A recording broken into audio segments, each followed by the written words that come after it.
How to redeem Spotify premium code. Hey guys, in this tutorial I'll show you how you can easily redeem any code on Spotify.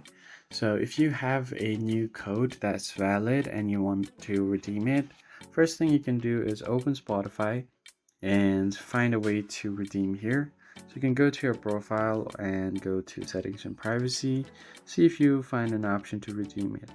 But you are not gonna find it here because they have not provided an option to redeem any code in the app. So what you're gonna have to do is instead go to your web browser, and once you open up your browser, all you have to do is go ahead and type in the URL spotify.com. And once you type in spotify.com, you're gonna tap /redeem and then hit enter. Now you will be asked to log into your account, so just quickly go ahead and log in. Once you've redeemed your code and logged in, you can find an option to redeem your code here.